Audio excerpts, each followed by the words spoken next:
Hello, everyone. Welcome to the Storytelling Chronicles, Empowering Women into Logistics.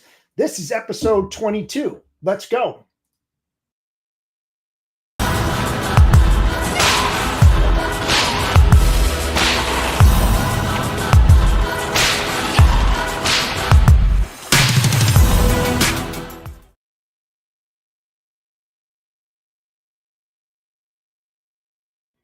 Hello, everyone. I'm the Bodacious Cowboy with my co-host, Christy Knichel. Are you ready for a special edition of the Storytelling Chronicles? We are. Let's go. Look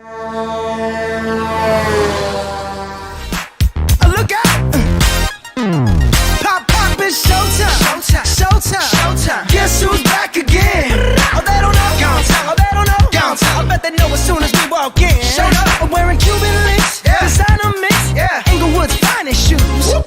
Don't look too hard, might hurt yourself. Known to give the color red the blues. Hello, everyone. Welcome to another episode 22, that is, of the Storytelling Chronicles, Empowering Women into Logistics. I am the Bodacious Cowboy. Alongside me is the best co-host in the industry, Christy Knichel. Hey, Christy. Hey, what's going on? Oh, so much. I'm telling you, we were just talking in the background about Labor Day coming up, the crunches this week. You just moved into a new office. So your back is against the wall, getting all warm and fuzzy in a new, environment and getting your people used to that. So the question is, how are you doing? I'm doing pretty good, to be honest, with all of this stuff. I guess, when you do move into a new space, you can't expect it to be perfect. So just working through some of the issues and all that, but, super excited for the team and everyone and just for additional growth. Is everybody kind of acclimated to the new office? They liking it so far?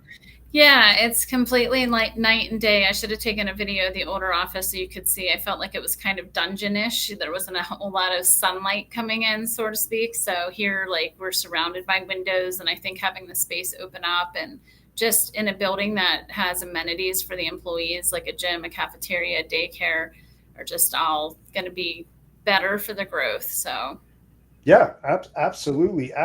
Well, today we've got a great episode. We have a phenomenal guest that's joining us, Eileen Dombrowski. Why don't you tell everybody a little bit about Eileen, and then we'll bring her on. Absolutely. So Eileen has a PhD from the University of South Florida in curriculum and instruction and is a leader and member of the Warner Enterprises Learning and Development Team. Eileen has been in the transportation logistics industry since 2016 and oversees the development and facilitation of all logistics-wide training programs, new employee onboarding and leadership development, employee culture, morale, and retention. She spearheads company philanthropy initiatives and works hard to maintain and improve employee culture and morale to drive workforce efficiency and employee satisfaction. Eileen serves the chair of the TMSA DEI Task Force and is on the TMSA Board of Directors, as well as the chair of the TIA Programs Committee, and is a proud member of the TIA Foundations Board. She believes that women need to empower, celebrate, and cheer on other women and credits strong female mentorship with her success. Outside of work, Eileen lives with her spouse and 5 dogs in Tampa and enjoys traveling and staying active. So let's bring her on in. Unbelievable. You must be a very, very busy person.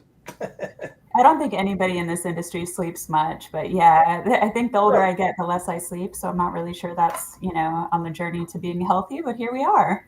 Well, and speaking of that, I didn't even finish the rest of it, but not only volunteering in your community, but you do running, boxing, lifting weights, surfing. Mm-hmm. I love that. We need to talk more about that for sure. Well, something being in logistics, I can see that you have to have a little boxing in your background, Well, listen, a couple people here are doing that, or Muay Thai or something like that. I didn't say it completely. Oh, yeah. But yeah, and it's women that are doing it, which is awesome. Love that. I do too. I love it. Well, why don't you tell us a little bit about, how you got into the industry, a little bit about your journey, if you will. And I always like to say, why are you still in this crazy business that we're in? That's the question that needs to be answered. I love that question, and I'm sure it's going to be, similar to many other people. So, like most people who did not grow up with a parent or, important human in their life, being in the industry, I fell into it. In 2016, I was working at the university that I got all of my education from, had been there for a decade. I was in a role that was on call 24/7. So, any violent crime, disaster, I would have to respond 24/7, 365 days a year to the scene of that crime. And I got pretty burnt out and wanted to actually, have a life.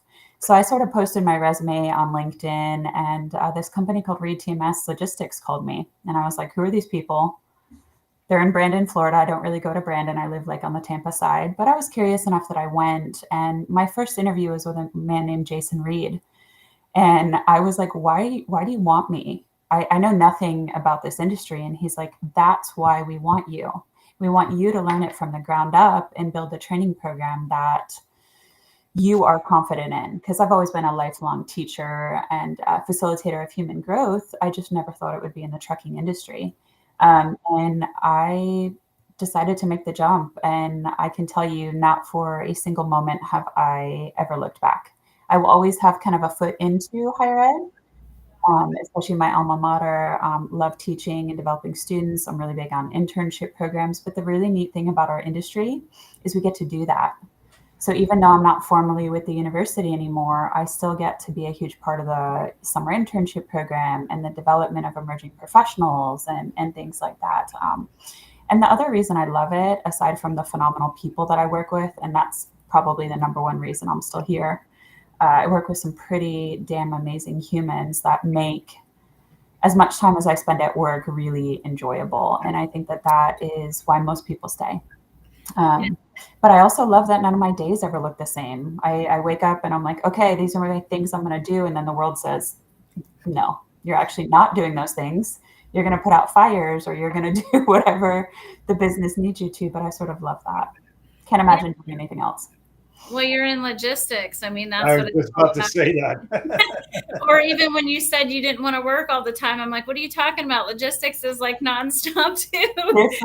Different level of work, right? But yeah, it's so funny. I left one 24/7 thing for a completely different 24/7 thing. But it's a little bit less of the human life, Right. in the balance. And it's an industry with no stress. Just want to say. He's telling jokes already. We're a couple of minutes in. Well, you Well, you mentioned learn to grow out of it anyway. right. Well, you mentioned you got hired, right, with no experience. How did you learn? I'm just curious, what did they put you through to learn it to do what you need to do today? So the really neat thing about Reed TMS when I joined, we were family owned and operated. So I got to work directly with the owners of our company. And they're like, so how do you think you are going to learn this? And I was like, I want to sit in every seat of every human who works here. So I believe in immersive learning. And the only way to truly, I like to think I'm a good teacher. I've been doing this a long time. I went to school for a long time to do it. But unless you actually do the thing that you are being tasked with and you understand it, and you not only see, one way of doing it, you see multiple different perspectives. So you can see, here's the basics and what we kind of have to do from a process standpoint, but you're allowed to put your own kind of spin or like flair into it. And I think that that's really important. So I sat in seats. I started in tracking. I learned to book freight. I don't love accounting. No offense to if I have any accounting people listening, I would say that's not a strength of mine. Now I can teach you how to do it, how to properly invoice, how to line up accessorials, how to do your P&L. Just doesn't give me joy, right? But I did it. And I learned how to prospect, how to onboard a new customer. I brought in a couple customers, how to do account management, build loads, accept tenders. Because I think that if you're doing the teaching, you should be able to actually do the function. I've always kind of maintained that. And I think I still learn every day. I've been doing it now since 2016. And I think the second I think I know it all, I need to just walk myself right out the back door and kind of put myself off into the sunset because I'm having delusional thoughts from Fantasy Island. Because we never know it all. And that's what makes logistics fun. There's always something. How important is it to be cross-trained? I could teach an entire year-long course on that very subject, because I think, and it's been a really interesting kind of evolution as companies, as we deal with mergers and acquisitions, as we deal with scalability and kind of overcoming market obstacles. I think the one thing we cannot lose sight of is adjusting our process, our people, and our tech to kind of reflect what we need to accomplish as an organization. And a lot of people, I think, in a lot of organizations I speak with or work with, don't connect the dots. So senior leadership has these wonderful ideas, but it's lost in translation by the time it makes it to the desk level. So I think that that's a lot of what I do. In my current role, in my previous role, I think it's what I will do over the course of my life. I speak the business. I know what it's like to sit in the seat, and I can bridge the gap between what needs to be done, the process, and what humans actually do and communicate. So, Yeah. How important do you feel this is a correct statement? Do you think that employees should write their own JD on their role, exactly what they do, and should they actually write their own work instruction as part of the cross training development of each person within an operation? I think it is. So I don't know if you all are familiar, I assume you are, with organizational change management. But if, the powers that be or the folks that maybe knew the business at one point, but haven't done that job in a very long time, are sitting in an office writing, process and position descriptions, and then we're not reviewing it, I think that that's where we get into, trouble. Because then a new person comes in and they see their position description and they're like, I don't do any of these things. Now, what I'll kind of, the caveat to that is, I'm a process developer. I've probably built 10,000 work instructions. Everything from here's how to work the copier, which kind of made me die a little bit inside, that one, to really complicated, nuanced business, kind of niche, vertical, specific stuff. And I would never write something without getting the team engaged and involved with it, because I might be a process kind of queen. I love process. I think that everything that we do at all levels of the company should be documented, and we should have kind of that fail safe in place. But it shouldn't just be me sitting in a room saying, this is what I deem as best. I think it should be a collaborative kind of effort. Sure. And the other thing that people forget about that is we can't just write a process in, 2008 and expect it to still have the same kind of weight, as we almost are in 2025, which is crazy. Yeah. I believe that work instructions are meant to add addendums to it as processes change. You keep the original document the way in which it was written, and then make addendums to it to show process improvements over time. And when you write a work instruction, it's not just to sit there in a drawer to say it's done, but it needs to be revisited multiple times throughout a year so that you can create best practices from that. And if you've got other facilities in the country, you can mirror that image to make sure that you're putting your best foot forward always.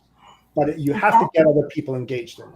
And you mentioned cross-training. So if, let's say you were cross-trained, but maybe it's been a while since you've done that job or that function that you're being asked to do. I think the thing about cross-training and kind of job rotations is you have to make it part of your company's makeup. And I'm not saying weekly or right, but think about when your slower seasons. There's probably not a slow season in logistics, depending on what we're doing. But when are the times that you can really focus on staff development and encourage and incentivize and reward people for, hey, I want to learn what the other side of the street does. Right. When I built kind of our initial sales training program, I put new employees, especially the ones I call green beans, very green to the industry like I was. They have to sit in every seat. And not only do they have to sit in every seat, but they have to at least show us that they understand kind of the basics of that role. Because it's really quick for, if you're in a customer facing role, for you to say, well, why can't you find a truck? If you're on the booking side, well, unless you've actually tried to find a truck coming into the state of Florida any other time than our very short produce window, it's not going to happen. Right? You need to think about backhauls and how can I control the truck and keep moving. So having that value of sitting on both sides you should have your niche and your area of expertise. I think that that's really, really important, but you should at least know what the other side of the street goes through. Absolutely. Yeah, I love that. I mean, the fact that you're talking about this and we're literally restructuring my whole company right now and sitting there trying to figure that out, right? And cross training has to happen. And, we have a sales team and, one person came in completely green. And again, the one thing that he said he feels he has a disadvantage is he didn't sit in the seats. He didn't do the operations. And that's something we've talked about, because how can you expect someone to sell something they don't even understand Right. how to do? So like that's made us think differently, but I definitely want to pick your brain after this for sure and talk more about that, because that's one of the things I would say we even struggle with, like the whole training and keeping that across board. And I feel like we're always so busy doing all these things that gets pushed aside. But I'm at a point in my company that I can't push that aside. We have to get that figured out. So I love what you're talking about and how you do that, because in my company, I started at the bottom as well, and I've worked in every seat in my company too. So I think that is huge to truly learning all of it, to understand it. Like you said, I haven't worked in the ops in a long time, but like Do you it. said, things change. Yeah, at least I understand what they're going through and the concept of all of that. So no, but I love that. So like, how long did it take you to go through your training process? So I'm a huge nerd. I'm just going to fess up about that. I mean, you saw, I went all the way in school, and I challenge myself to learn something new every day. Like all my friends kind of make fun of me because I'm really big on like what's my new word of the day and like right. So I would say it probably took me 6 months before I was really proficient. Now, that program that I referenced before, that sales training program, I would say it is really subjective based on the human. I actually love teaching green beans because, for one thing, you don't have to unteach kind of bad other industry behavior or different tactics or right. So I think there's definitely value of that, or hiring interns after they complete an internship program fresh out of college. Love that. Because they're so moldable and coachable, and right, especially if you're hiring for the things that are not teachable. We can teach people logistics. We can teach people right how to sell, how to book freight. You can't teach people to have a motor. You can't teach people to live with humility and to be coachable. And hopefully there's integrity kind of holding all that up, right? But if you focus on the things that are not teachable, and I believe in hiring slow, and I nobody likes to fire anyone, but I think that there's such value in making sure that you have the right fit coming in at the right time for your company, even if it takes you a little bit longer to find that. And I think, another challenge with our industry, you all live the life, it. There's not really a downtime. Maybe there's I'm pulling my hair out less time, or right, I'm not going down in total flames time. But we have to, that's our life. We continue to choose this, right? So you can't just sweep the development of your team and the development of humans and teaching and learning to the wayside. That was kind of one of the hardest adjustments to me when I left academia, right? An institution of higher learning, and I came to trucking, and, when stuff implodes, they're like, oh, forget your training. And I'm like, but my training's going to help, right? Like, but you want people to become more efficient. This is how we do it, by developing, by coaching, by doing situational simulations, by doing all these things. And of course, we only realize we need training when we start to kind of do this as a company. Yeah. And I think that the companies that are choosing to invest in development, growth, right, process, either development or updates, are really going to be better situated, especially as we hopefully come out of whatever life, market, economy we're living in. And I'm really excited to kind of start fresh in 2025. I don't know about you all, but I'm ready. I think we're all ready. We're all like, let's get through this year like now and get into next year. Exactly. So you know something, Eileen? I got to bring this up. You said something critical about investing into your people. That's what's lacking out there. And I see it, and you probably see it and hear it all the time, that they're not spending enough money in their training processes. They basically take the kids coming out of college. Here's a phone, here's a desk, here's a laptop, here's your CRM, Here's some leads, go for it. And it's just But we're like, not going to show you how to use that. You just have to figure it out. And maybe so-and-so who's been here for, 6 months will show you how to do it. Or the other side of the coin, maybe somebody who's been here for 25 years will show you how to do right, it. Two different versions of, right. right? I think that if we don't, and I think we need to stop thinking about, not just teaching and learning and development, but like IT, Yeah. data, right? Yeah. Even accounting, arguably, the support functions. I get Mhm. so mad when people tell me, well, you're not a revenue generator. What? Yeah, my whole team, same thing. They feel like they're the ones that are left behind, and at the end of the day, they're like the glue that keeps everything together. Right. So, That's the biggest compliment I think I've ever been given by somebody who's no longer with us. But he was like, Eileen, you're the heart of the company, and you're the glue that allows us to be connected. And I think that type, and I'm not saying it's me, but whoever that human is at your company, nurture them, develop them, grow them, take care of them, because the negative impact of losing somebody who gets the business but also gets the humans. What's really ironic, just before this call, I was in kind of a supervisor training, and our topic today was emotional intelligence. And that's something else that I think we drastically undervalue in this industry, in the transportation, trucking, supply chain, logistics world. If we can't read a room, whether it's a prospect, an existing customer, a carrier, a right shipper, a receiver, whoever it is, and read the room and kind of pivot, we are not going to make it. And I think that, our world has changed so much because of COVID and continues to change. We can work from anywhere, right? Which is beautiful. And I think has done beautiful things for our industry, but there's such value in staying connected as humans. And I think that that's the other thing we don't invest in enough in our industry. Let's get together, team building. Now, golf is not the answer to everything, right? I love to drive the golf cart. I'm really great at that. But you should ask the team what they want to do and what they want to do to kind of develop, not just what you want to do, right, as a leader. Yeah, no, I absolutely love that. So can you talk a little bit about is there anything in particular in regards to empowering women? I know you do some mentoring. Obviously, you've gone from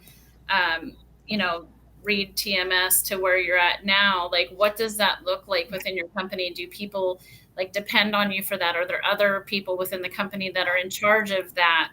Just curious what that all looks like. Yeah, so kind of a combination. Mentorship has been important to me. I think before I even knew what mentorship was, I've always sought out humans who do something either extremely well or have such charisma and confidence that I want to be them when I grow up, right? And I like to surround myself with people who don't. Don't get me wrong. We all need the people who pet us and tell us we're pretty and everything's perfect, right? I actually need the total opposite. I want somebody to call me on my BS and be like, okay, are you done with this now? And would you like to actually start kind of doing the work that, right? So I think that mentorship should be offered as both a formal program, whether you do it, depending on the makeup of your respective companies or organizations you work for. It could be formal if you're big enough, and it could be, you might not have enough diverse representation to have a, women only mentorship or diverse, but offer mentorship. Make it an application, see who wants to do it. And then the other thing we need to do is let's actually vet and train our mentors, right? Because just because somebody is successful doesn't mean they're a really great mentor. And I learned that kind of the hard way. I was still in academia and I saw this woman, and she was like, those people that you're like, how can they possibly have their life this together? Yeah. Right? They're wildly successful. They have the family. They are polished, and right. And I thought that is what I needed to be, and right. And then I kind of realized that person was actually kind of a jerk, and I didn't know how to break up with a bad mentor. So I kind of learned the hard way. And one of the things when I teach people or I'm mentoring other women or other humans in this industry, I let them know, mentorship doesn't mean you're committed until the end of time. Mentorship can come and go into your life when it makes sense for you and your mentor. And the other thing that I think people, I know we're here to talk about empowering women, which I am obviously not passionate about at all. But Right. Really? exactly. But I really think that you should surround yourself with kind of the best humans, regardless of gender and sex. And right, my financial mentor is the most heteronormative man I have ever met in my life. But man, he knows like stocks and stuff. I'm like a C minus. He's like an A plus plus, right? And that's cool. And that doesn't make it less valuable. But my other mentors, total kick-ass, amazing humans who challenge me to be better, call me on my crap, help me see the world differently, and never accept, okay, I'm done accomplishing my goals. You accomplish one goal, you have to throw your flag further out. And I think sometimes a lot of people are scared and they don't know where to start. The worst thing that you can do is not ask the question, hey, Right. would you be willing to give me 10 minutes of your time and see if it's a good fit? Because just because somebody's cool on paper or on LinkedIn or on doesn't mean that you and that person are going to be a good fit. And that's okay. You still met a cool human, you connected, but like true mentorship, that's a journey and you have to work at it. Yeah, and I think the good thing too, like you mentioned, having different ones that are out there for different reasons, like specifically for what you were even talking about, I'm going to ask you if you could mentor me for a little bit on some of this stuff. Because at the end of the day, like that stuff, again, like, I haven't really gone through with a company before, to be quite honest, and I don't want to get it wrong. So I think it's okay for all of us. Like we all don't know it all. And I think it's No. just such a good thing that there's people out there willing to help. There's three critical areas that I've always viewed.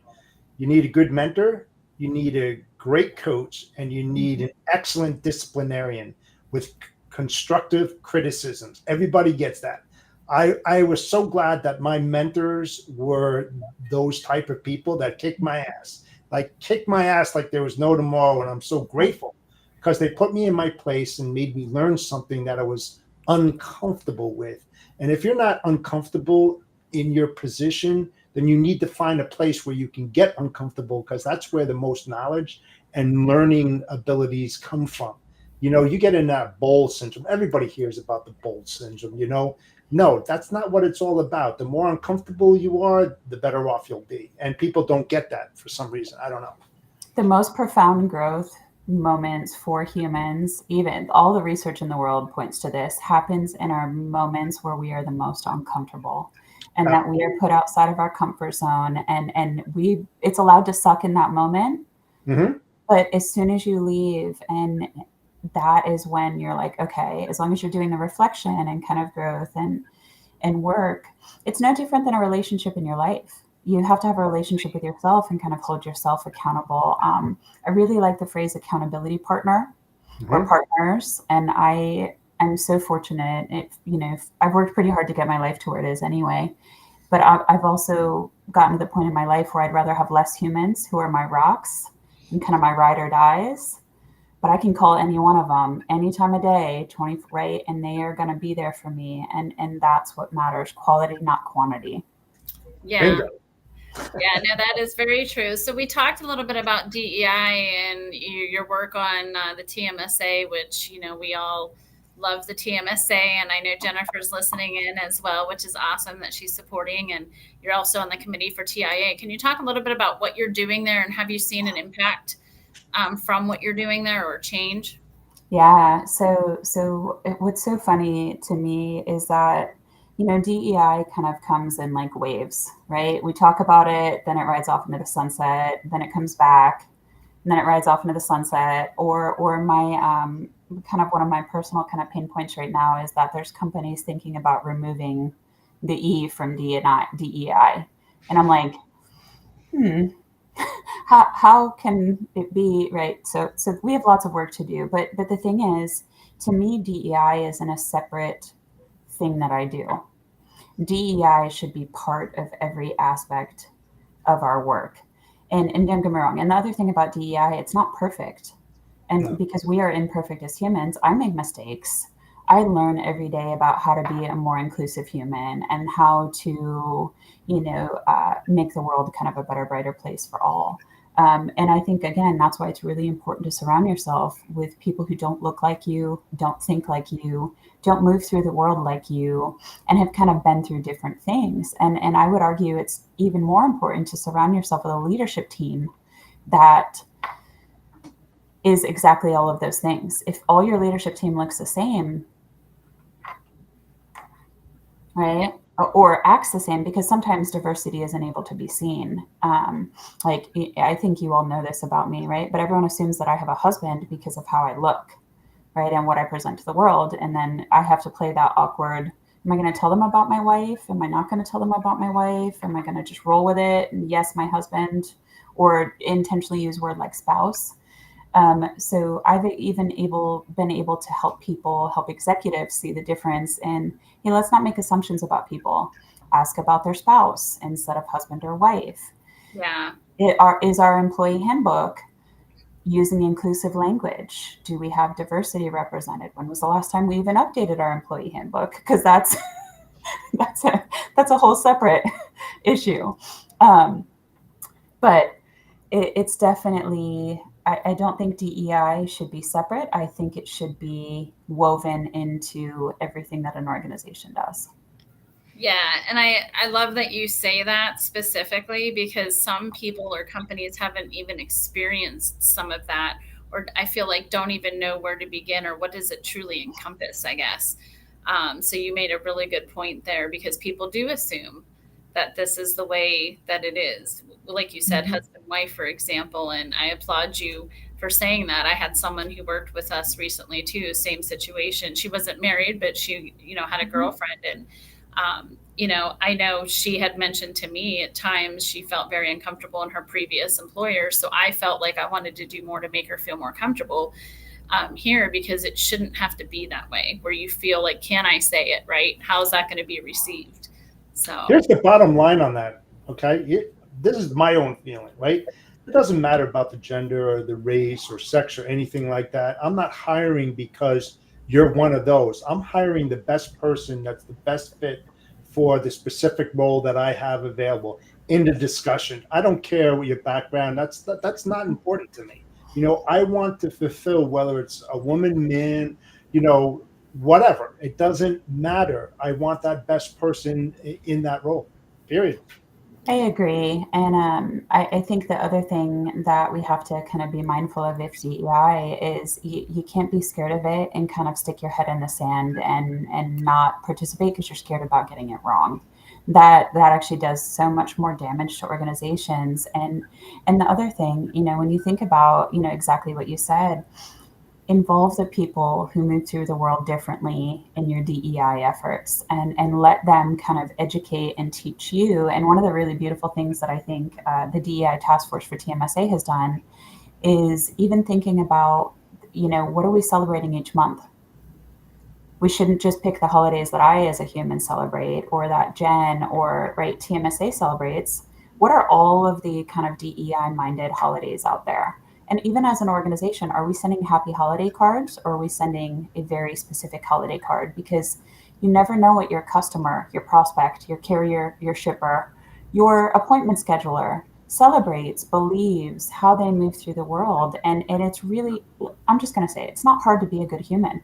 If you just wake up in the morning and you're like, you know what, today I'm going to try to be a good human. I may fail, and that's cool. I'll just apologize. Help me be better. And you don't make that mistake again. But I'm going to get it. I have one. One of my former sales trainees made me a shirt that says, "Be kind, be Eileen." Like, just be a good human. The end.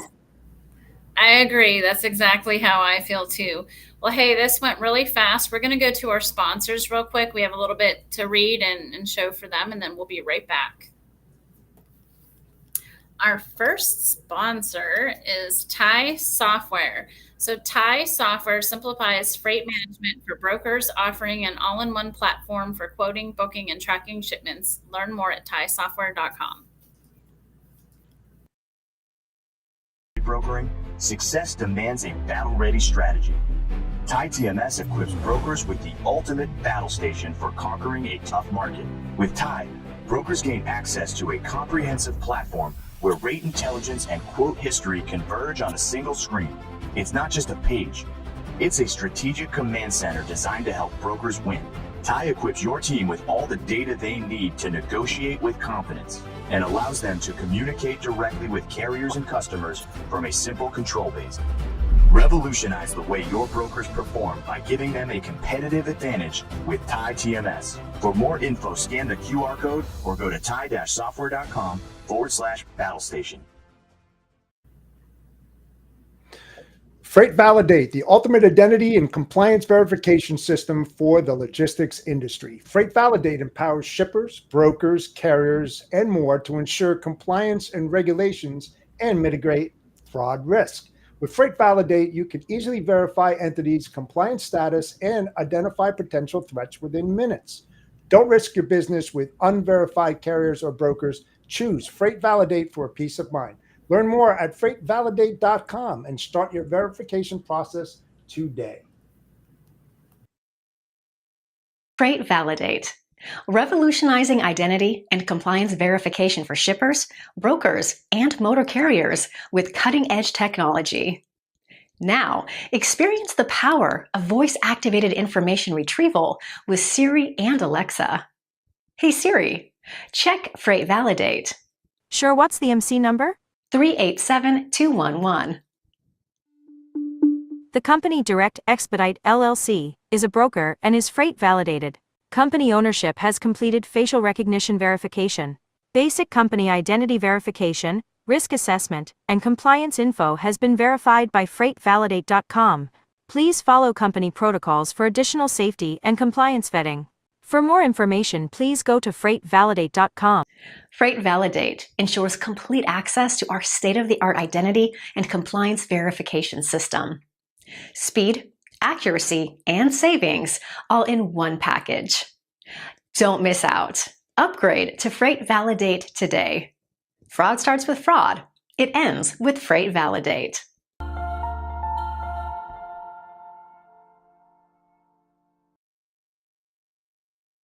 TAFS Inc., which provides transportation factoring solutions to boost profits and increase cash flow for small and medium-sized companies. Contact TAFS at tafs.com to elevate your financial success.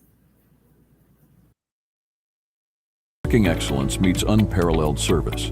Enjoy exclusive benefits like our fantastic tire discounts. Need cash fast? Try our 1-hour advances.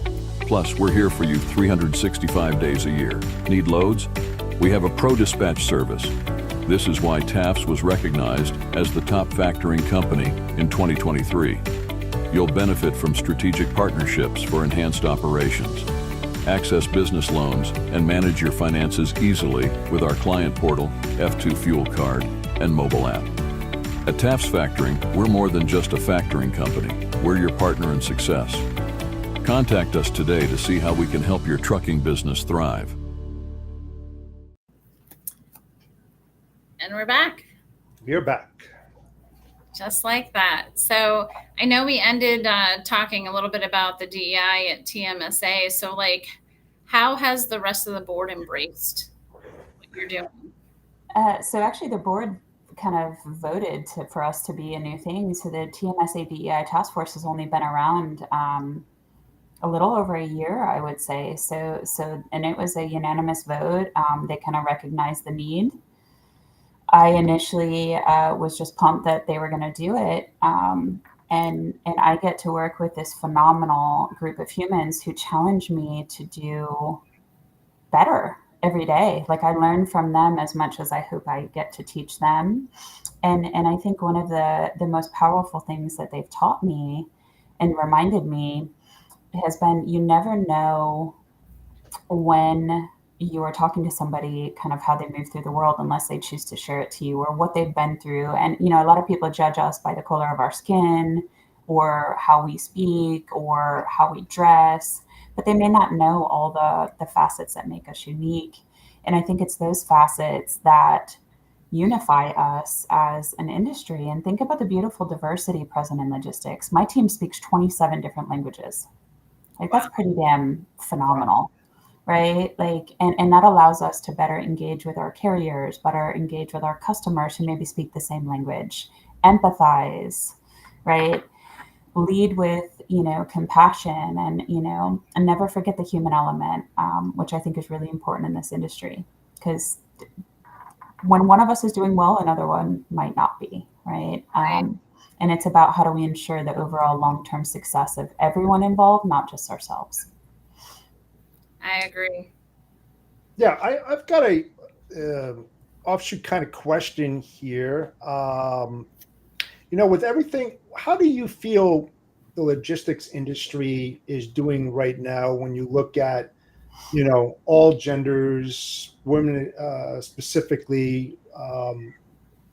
What are your thoughts? I mean, are we where we need to be, or what needs to be done in today's world? So I think no, we're not done. I would argue we're probably not close to being done, and that's Mhm. okay, because what I can tell you is there's definitely been a profound shift, even since I started my career in 2016. In the beginning, I was often the only female in the room, or definitely the only female leader in the room. And that is changing, and that is beautiful. And one of my kind of mantras that I live by: if a person of color, if an underrepresented human, if a woman, if anybody who maybe historically has not gotten an opportunity, especially in leadership, gets promoted, gets to move. In fact, we never want this, but if somebody chooses to leave working, on our team, but has their dream job land in their lap, we should be cheering them on wholeheartedly, and happy that they have made it. Because every person that represents diversity in some type of way who gets promoted advances, opens up the doors for others to come behind.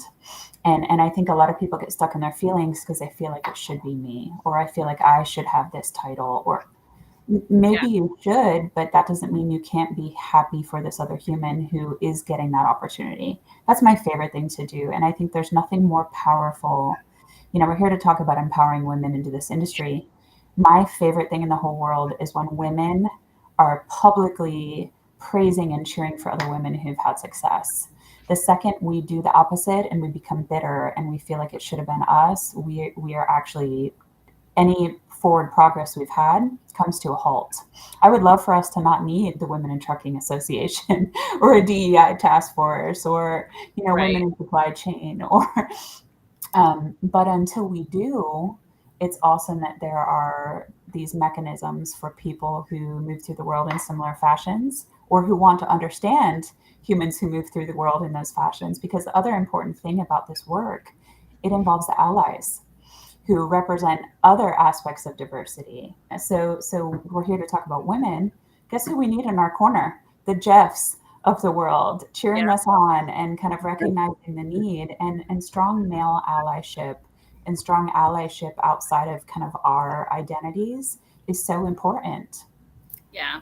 No, I Yeah. mean, I agree. And I just want to ask you another question based on what you just talked about with people moving up within the company. So, based on the fact that you're working or overseeing leadership development programs, like how do you identify potential leaders within the organization, or what qualities do you look for in emerging? I know we talk about female leaders in particular. I don't know if there's a difference between all the humans that we're talking about, but if you can share a little bit about that. Yeah, so again, I look for things that are kind of inherent to humans, and I don't want to say not teachable, but harder to teach. I think we can teach skills, we can teach functions, we can teach people how to do, sales, whether it's customer facing or carrier facing, or how to audit, or right. But you can't teach people to live with empathy and to want others to be successful. So I don't know if you all are familiar with Robert Greenleaf, and servant leadership, but that is kind of the tenet of how I move through the world. I believe that there is nothing that I am too good to do or should not be doing. So if the team is doing a road cleanup, guess who's also doing a road cleanup? And getting out there and supporting, and I think it's that. I define success by how well the people around me do, Hmm. even if it's not for me anymore, right? And they've gone off to fly away, and that's always I think the differentiator. A lot of people are threatened by other people's growth. I'm like charged by it. Like it excites me. I want people to grow and develop, and especially when it's long overdue. Um, Yeah. And what you're talking about too is kind of like if they don't want it, that's something you can't teach. You can't make them want it and have that drive. well, and what I think we fall into the trap of, especially in this industry, although arguably it's kind of a global challenge, is just because somebody's good at their current job doesn't mean that they are going to be a great leader of humans. And we Yeah. can't just expect to wave a magic wand and go, oh, you've never managed humans before. Here's a sales team, or here's a great capacity team, or here.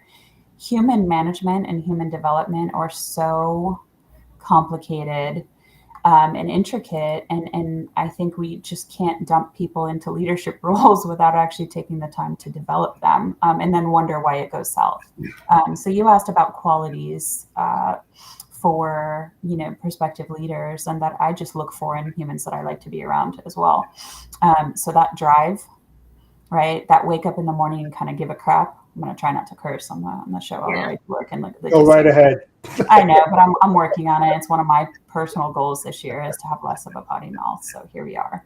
We all Here we are. I'm getting a C. Okay, like real talk, but it's progress. But I think it's that coachable and that desire. So are they thankful every day that they woke up? Because not everybody is fortunate enough to get that opportunity. And I think if we waste a day being bitter or right, the world's on fire. Let's just call it what it is. right. Every day there's something, and it's really horrible things happening. And I think we get so hung up on the bad that we forget the opportunity side. So I look for people who are kind of, I call the other end of the spectrum the dark rain clouds. So every time you ask them how they're doing, oh, right. And it's the dramatics and my life's on fire. Don't get me wrong. I think arguably most people's life is on fire in some kind of capacity today, right? Especially in logistics. But that doesn't mean that I get to be a dark rain cloud and kind of bring other people down. I should be going the opposite way. And what can I do to make the world a better place? And can I make someone smile? And can I give a compliment? And can I equip my team and other leaders to do that same thing? And I think that that's something else that a lot of folks in our industry, just because you're a leader doesn't mean you get to stay a leader. I think it should be earned every day. I think there should be training, there should be development, there should be some kind of accountability, both internally and then hopefully by others around you. But I look for the things that are kind of inherent to humans: strong moral compass, willing to do other tasks, volunteering to help, committed to the culture. I love the concept of informal leaders or agents of change. So maintaining a constant pulse on who those humans are and making sure we're developing those humans and catering to what their growth desires are. If your company is not doing goal setting and dream boards and things like that, I think that that's also disservice, because if your team hasn't clearly articulated their goals, how likely are they to accomplish them? And guess what? People stay at companies where they feel supported and they have growth plans and they have mechanisms to work on that. So yeah, I have no thoughts about this. Sorry.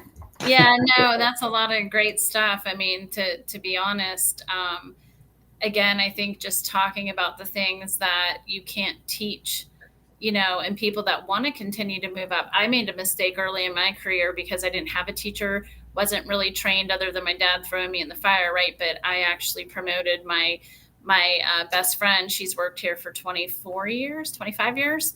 But way back then, just put her in that manager role because I'm like kind of moving up, doing more. And I'm just like, I just thought, hey, we'll throw her in that role. She does a great job. But yeah, we had to take her out of that role. And that's when I learned the hard way too. Like, yeah, you don't just do it that way. But I didn't have anyone to teach me. I didn't know any better. Clearly, I know a lot better now. But it definitely can be harmful for sure. Yeah, absolutely. I'm going to do some teaching right here. It's been on my chest for a little while. It has to do with LinkedIn and the women that are on there that are trying to do a great job that are getting freaking harassed, which is kind of bullshit.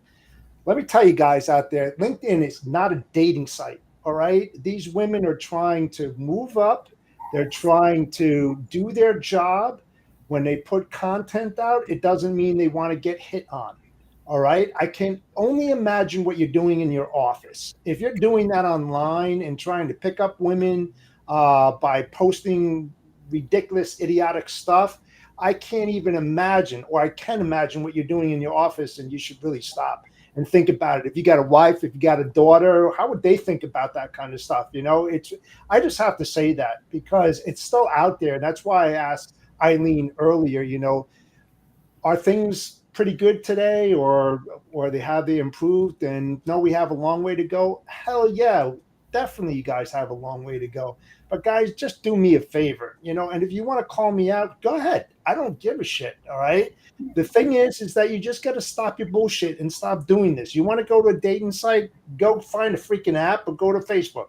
I don't care what the hell you do, but don't do it here, And man. Jeff, while we're at it, I'm going to piggyback. Catcalling should never have become a thing, right? No.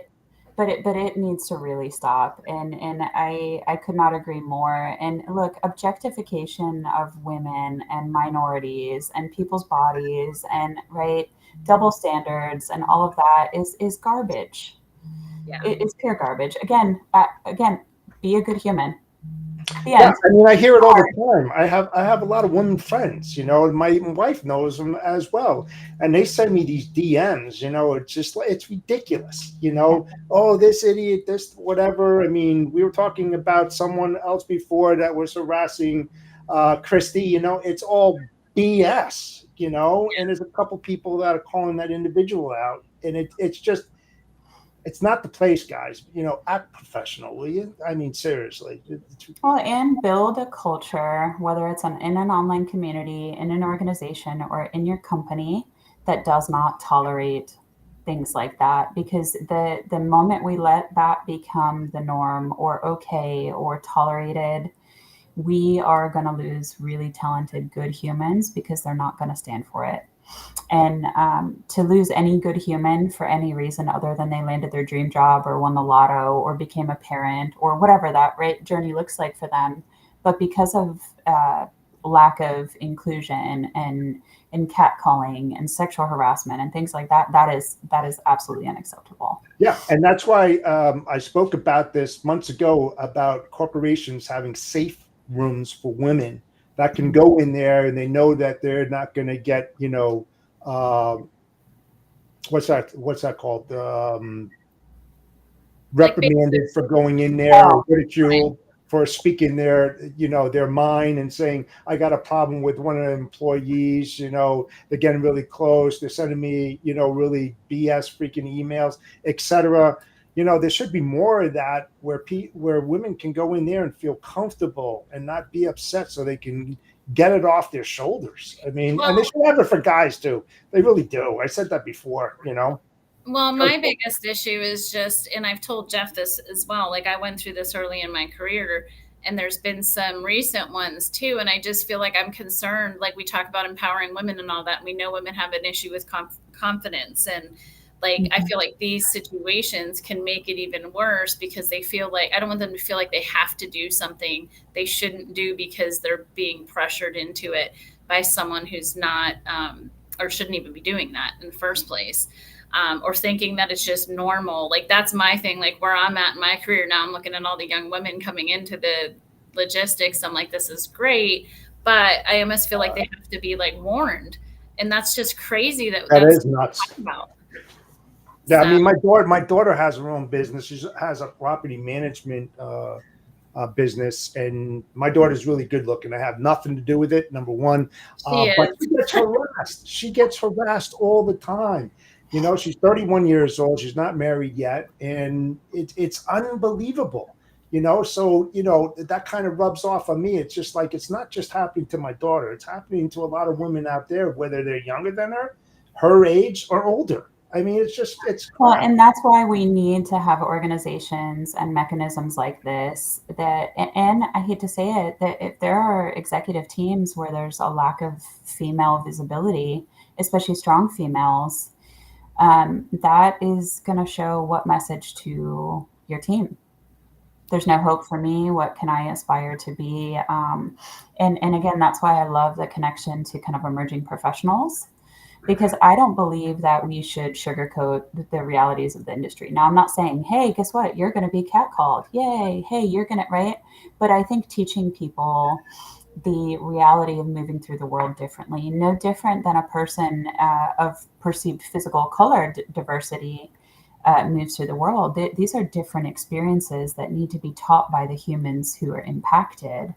And again, visibility, safe spaces, which you mentioned, the ability to come forward, protection of the employee, whether it be internal or external, strong mentorship, mental health counseling, if that's what works. Again, a counselor who's going to call you on your crap if you choose to go that route. Because if you just go and go check, I did it, kind of the same as diversity work, right? You shouldn't embrace DEI because you want to check a box. That's the opposite of enacting positive change. But if you truly want the world to change, Jeff, you mentioned this, put yourself into other people's shoes. I don't know what it's like to move through the world as a man. So if I'm going to be coaching and developing an emerging male, I should ask another male to kind of share in that journey with me to create that equitable kind of approach. And that's why I so strongly believe in you got to have the people around you who are going to kind of call you on it. And, for smaller companies out there or employees who work at smaller companies, there might not be, the funding for a full-time, right, human who can kind of manage that. But that's what consultants are for. And that's what third-party kind of analysis and testing is for, just to give that perspective. Just because you don't have the funding for it doesn't mean you can't seek out grants and funding and things like that. So I won't accept that. Oh, well, we just don't have the funds. Yeah, right.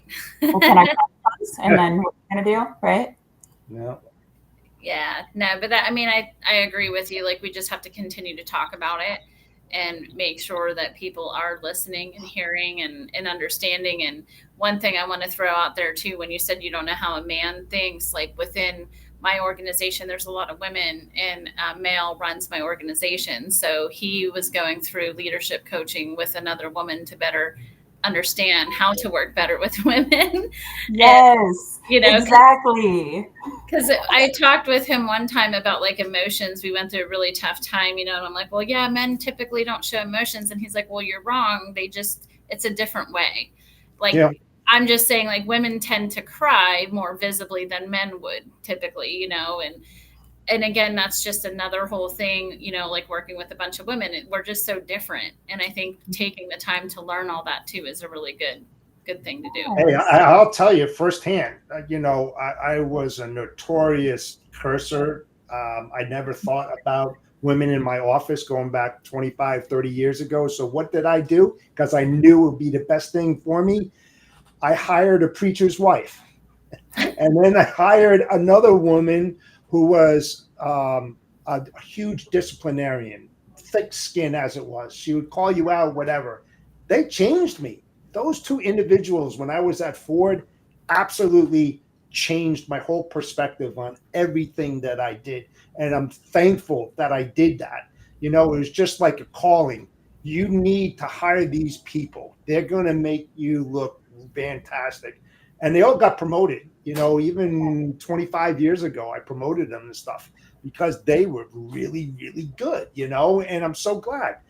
People got to really think about that. You talk about change management and how to change your views and have better perspectives. Hire the people that are going to make that happen. It's so important. And my final note on that is that unfortunately, there's a lot of leaders that are out there that put profits before people. And when I say that is that they could have a top seller that are making millions and millions of dollars, yet they harass the women and harass other people in the office, and they're afraid of getting rid of them. Get them the F out, seriously. You have no idea what a cancer is, and it could spread wildly and get rid of some really, really, really good people.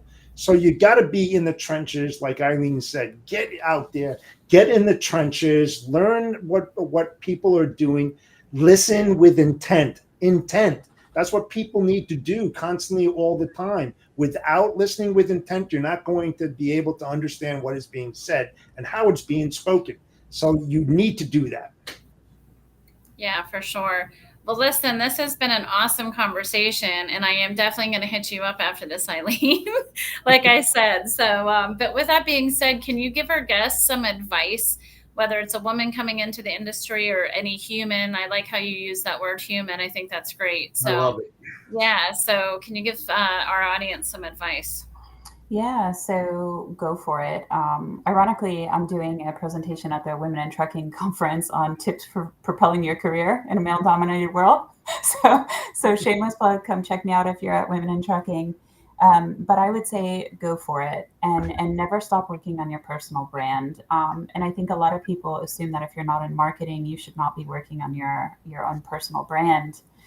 That is what is going to make you stand out. Volunteer for projects, ask if you can lead a meeting, get involved with your industry associations, chair a task force, speak up in a meeting, tactfully. I'm not just saying speak up to make noise, and then find some kick-ass people, kick behind people, damn, whatever, I said it. Kick-ass humans who you can learn from and who will challenge you to grow, and do not let them escape you. Surround yourself with people who make you better, not just who let you remain status quo. And then never stop learning about this industry, about tech. And remember, if you're a leader listening to this, your people are your single most valuable asset. And if you don't take care of them, there's going to be no one to take care of your business. So. I absolutely love that. That was awesome. Mic drop. Right. It's true. Boom. It is very true.